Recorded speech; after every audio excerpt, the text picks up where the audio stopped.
to Equal Entertainment. I'm Tracy E. Gilchrist. The Love Rising benefit rocked out in Nashville, bringing awareness to the ongoing attacks against the LGBTQ plus community in Tennessee.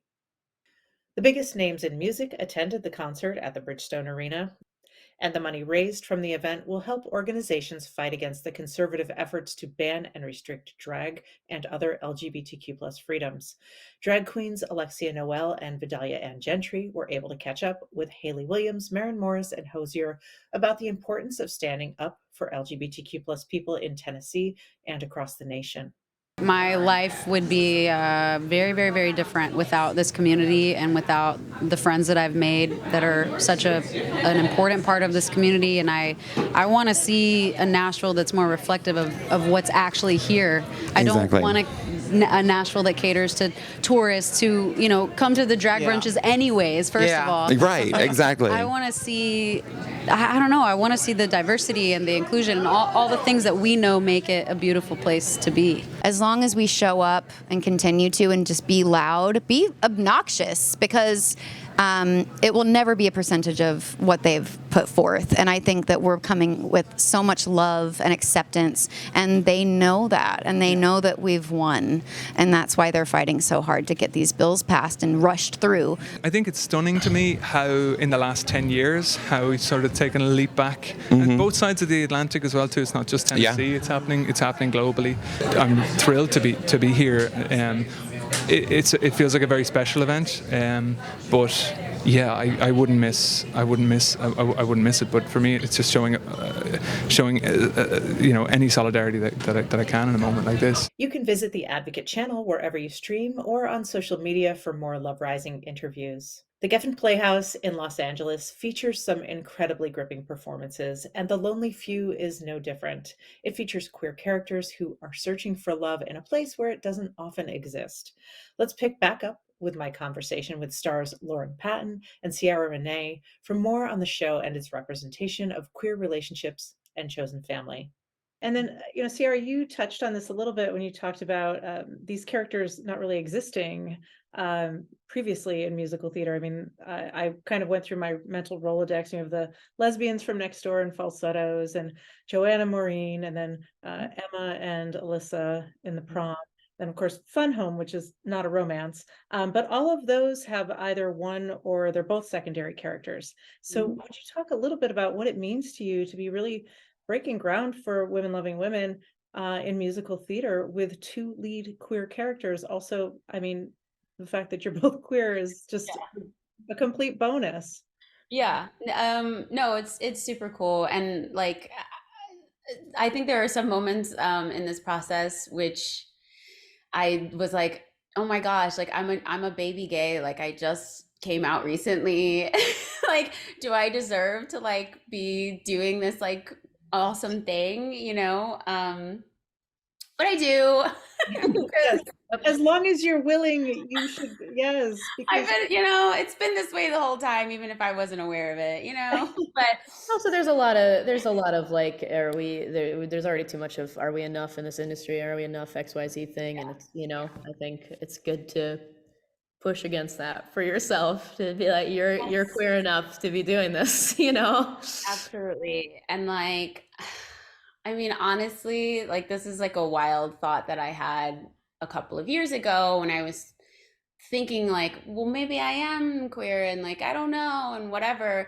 I literally had this moment where I was like, ugh, I do not want another strike against me in this society. Like I have enough. And so when I finally was like, you know what, though, I'm not gonna like hide anything. That's not who I am.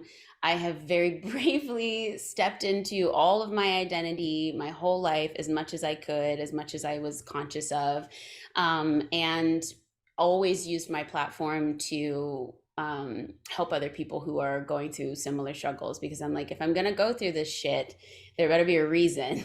So, and my reason I'm hoping is that, I can wave the flag very proudly and say, this is who I am, and, be some kind of inspiration, or, or take the take all of the bullshit that comes with this, you know, and hopefully it doesn't have to go to other people. I don't know. Maybe this is all fairy tales. Who knows? But I try to tell myself this is what I'm doing. But it was really nice. Like the other day, we had two queer women who were sitting really like up close and personal at the bar and having just like a fucking fantastic time. And they were so great. We loved their energy. And they talked to me afterwards, and they, you know, one of them just shared with me, it's just like so like mind blowing and amazing to see a queer woman of color and to see that representation on stage. And like, again, not that she's being sidelined, not that she, you know, like she's, this is the story. It's me and her, you know, like, so that's huge. And I think about how like maybe different my journey with my own queerness would have been if this was more accepted and more seen and more valued. It's like, you know, we are making valuation statements of who is valuable and who is not by the stories that get told, you know. So it's always incredible to be a part of something that's really changing the game in that way. Yeah, wonderful. Well, thank you. And, you know, thank you for being a part of this story. I think the two of you are going to be so shipped. It was